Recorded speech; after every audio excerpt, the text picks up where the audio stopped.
I never thought I'd be the kind of woman who betrays everything she's built.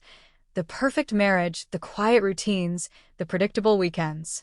But when Ryan, my best friend's brother, pushed me against the bathroom counter like it was something he'd been imagining for years, everything changed.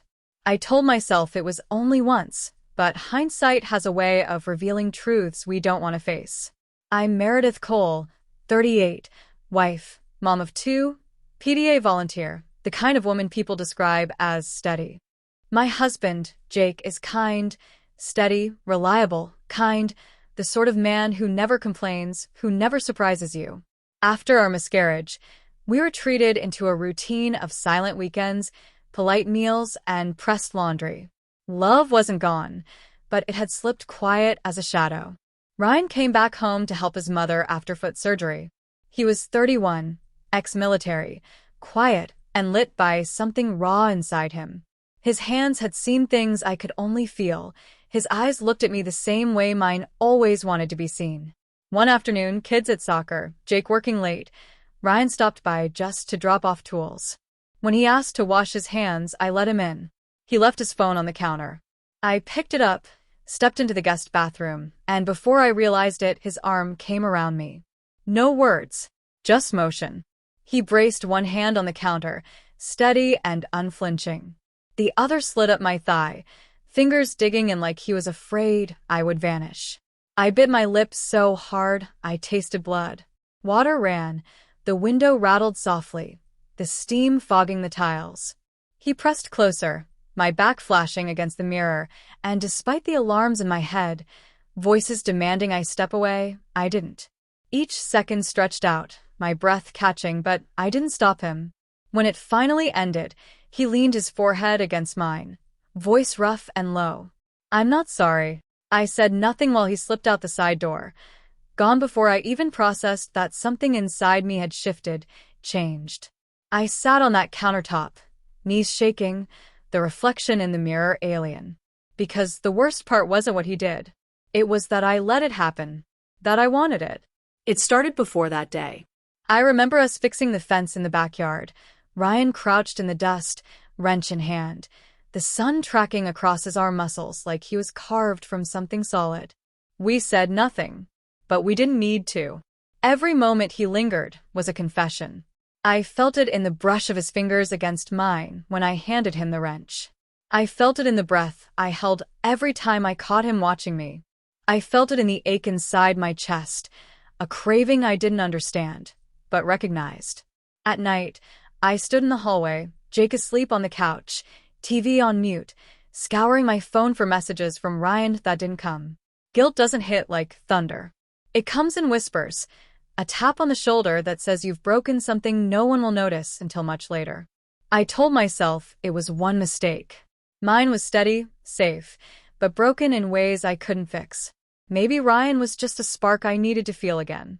So I opened the drawer and found the old scrapbook Carla gave me, where we were 16, laughing in red swimsuits at the beach. I remembered him then too. Braces, stillness in the corners of his smile. The grounded observer at every party. He'd been gone 10 years when he returned, beyond change yet the same core. Carla laughed it off. He was home, he said. But that evening in the garage, as I threw away an old lamp, he was there again. I said something about electrical work. He said he didn't do that. Then he asked softly, "Do you want me to stop coming around?" And that silence, my answer, said everything. Another afternoon, just after Carla left for a conference, he brought coffee, though I didn't ask. I'd been poring over bills at the kitchen island. He slid the cup across. "I thought you might need this."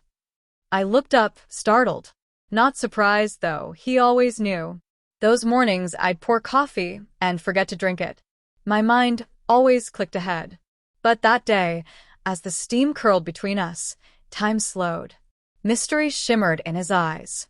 We didn't cross the line again, but the tension after was denser, more dangerous.